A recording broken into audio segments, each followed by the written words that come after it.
ছবি বসে মানুষের খেলা ট্রেলার লঞ্চ এবং আজকের সমসাময়িক যে সময় চলছে যেরকমভাবে মানুষ আমাদের আশেপাশে রয়েছে যেরকমভাবে আমরা দেখি যে কাজের জন্য অনেক সময় অনেক কিছু স্যাক্রিফাইস করতে হয়, আবার হয়তো কখনো এগিয়ে এসে মানুষের জন্য ম্যানিপুলেটও করতে হয়। তো আজকের দিনে পার্সোনাল জায়গায় হোক বা প্রফেশনাল জায়গায় মানুষ চেনা সত্যি খুব কঠিন হয়ে গেছে।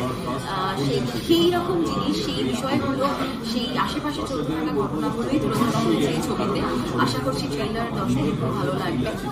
অবশ্যই আমরা অধীর আগ্রহে অপেক্ষা করছি তাদের রিভিউজের জন্য। ভালো লাগবে জানান, না ভালো লাগবে সেটাও জানান।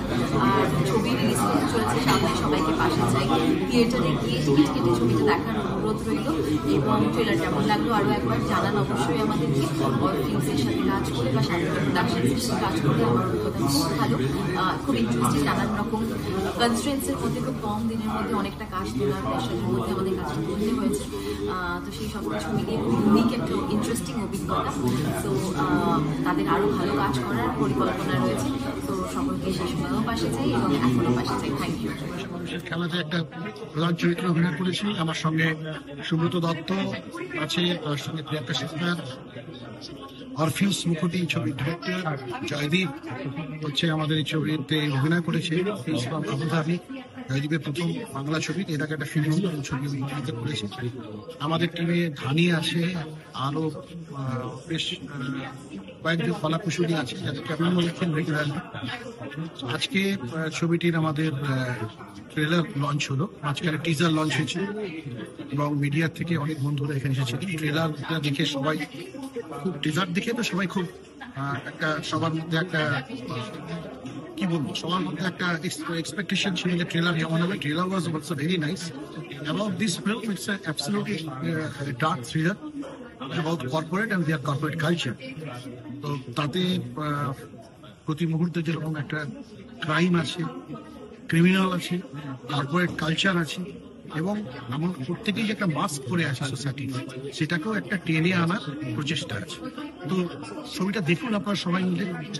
আমার কাছে যে মিডিয়া বন্ধুরা এসেছেন বা আজকে আসছেন সবাইকেই একটাই আমার রিকোয়েস্ট, এই ছবিটা 26 আমরা প্রিমিয়ার হচ্ছে, 20th is coming on halls. I will request everybody, সবাইকে বলবো বাংলা সিনেমাটা দেখুন। অ্যাটলিস্ট বাংলা সিনেমা দেখলে আপনি দেখুন, আপনার পরিবারের সবাইকে দেখান, আত্মীয় স্বজনদের দেখান এবং আপনাদের সাহায্য না পেলে তো বাংলা সিনেমা গল্পটা যখন আমরা ভাবি আর কি, তখন আমি ভুলি যে লোকেশন অফিসের খেলা স্টোরিটা, এটা তোমার পছন্দ হয়েছিল বিকজ ইউ সে দ্যাট এটা একটা unique story, corporate thriller Bangla ছবিতে কম হয়েছে। তো সেখান থেকে জার্নিটা শুরু হয়। তবে আমাদের একটা চ্যালেঞ্জ ছিল প্রথম দিকে যখন আমরা মেইন স্টোরিটা লিখি, আমার মনে আছে যে ইংলিশে লেখা হয়। তারপরে যখন আমরা ইন্টারাক্ট করা শুরু করলাম তখন তুমি বাংলা ছবি আমাদেরকে ডায়লগ গুলো একটু চেঞ্জ করতে হবে। তো সেখান থেকে তুমি ডিরেক্টরস পার্সপেক্টিভে তোমার 5টা প্লাস পয়েন্ট বলো কি তুমি ছবিটার মধ্যে পেয়েছো আর আরো কিছু কি করতে পারো। একটা হচ্ছে হলো ছবিটার ইউএসপি হচ্ছে ছবিটার প্রেক্ষাপট, এই যে কর্পোরেট ইন্ডাস্ট্রি, এইটা একটা আনএক্সপ্লোরড জায়গা যেটা বাঙালি এর আগে এক্সপ্লোর করেনি। এটা হচ্ছে প্রথম পয়েন্ট।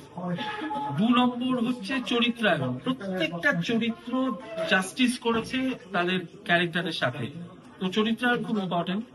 ছবির মেকিং, সেখানে প্রত্যেকটা টেকনিশিয়ানের সাপোর্ট যদি না হতো তাহলে ছবিটা হতো না। 3টে পয়েন্ট হলো। 4, ছবির মিউজিক খুব ভালো, ছবির সিনেমাটোগ্রাফি খুব ভালো। এডিটিংটা নিয়ে আর কিছু বলছি না, এডিটিংও ঠিকই আছে। আর আজকের এই দিনে আমরা মিডিয়া যারা এসছেন তাদের সবার কাছে খুব কৃতজ্ঞ, কারণ মিডিয়া যদি না থাকতো তাহলে আমাদের এই কথাগুলো সাধারণ মানুষের কাছে কোনোদিনও পৌঁছতে পারতো না। তো সেই জায়গা থেকে মিডিয়ার কাছে আমরা থ্যাঙ্কফুল যে তারা এই সুন্দর অনুষ্ঠানে এসে আমাদের সমৃদ্ধ করেছেন। আমাদের ছবি যাতে সবাই ফিস ফিস করেও কানে কানে ছড়িয়ে পড়ে, তার বার্তা আমরা তাদের কাছে পৌঁছে দিতে পেরেছি এবং আমরা চাইবো যে এই ছবি একটা গ্র্যান্ড সাকসেস হোক এবং সেই জন্য মিডিয়ার একটা অপরিসীম ভূমিকা রয়েছে। তার জন্য আমরা থ্যাঙ্কফুল টু আমাদের মিডিয়া।